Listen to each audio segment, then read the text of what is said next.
200 থেকে 300 টাকায় বিক্রি হচ্ছে পশুর চামড়া। কোরবানির পশুর চামড়া 200 থেকে সর্বোচ্চ 300 টাকায় বিক্রি হচ্ছে নীলফামারীতে। চামড়া ব্যবসায়ীদের টাকা বকেয়া পড়ে থাকায় ফরিয়ারে এই সস্তায় চামড়া কিনছে। জেলা সৈয়দপুরে চামড়া গুদাম নামে একটি মহল্লায় দেশের উত্তরাঞ্চলে বড় আড়ত ছিল।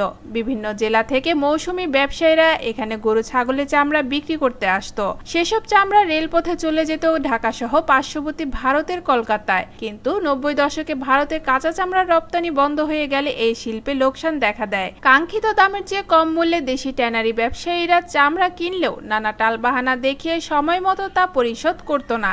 বিগত 5 থেকে 6 বছরে ঢাকার ট্যানারি মালিকদের কাছে এমনই ভাবে প্রায় 4 কোটি টাকা বকেয়া পড়ে রয়েছে।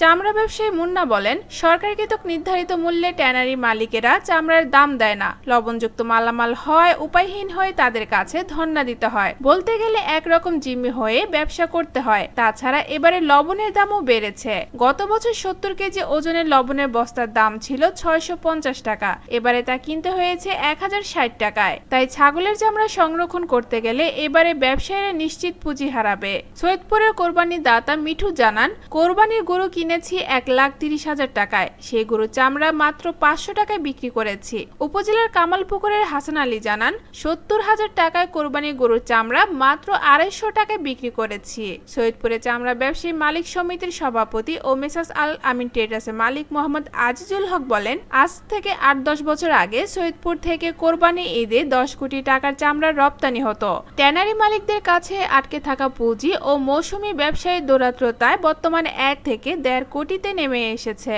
এ বিষয়ে নীলফামারী চেম্বার্স অব কমার্স সভাপতি ইঞ্জিনিয়ার শফিকুল আলম জানায়, এখনো উত্তরাঞ্চলের চামড়ার বড় ব্যবসার কেন্দ্র হচ্ছে নীলফামারী সৈয়দপুর, কিন্তু ট্যানারি মালিকের কাছে থাকা বকেয়ার টাকা তুলতে না পেরে ঈদের চামড়া কেনা নিয়ে ব্যবসায়ীরা আতঙ্কে রয়েছে। আগে কাঁচা চামড়া যেভাবে সবাই রপ্তানি করতে পারত, সেই ব্যবস্থা করার জন্য সরকারের প্রতি আহ্বান জানান তিনি। প্রিয় বন্ধুরা, নিউজ আপডেটগুলো জানতে চ্যানেলটি সাবস্ক্রাইব করে আমাদের সাথেই থাকুন। এতক্ষণ সঙ্গে থাকার জন্য অসংখ্য ধন্যবাদ।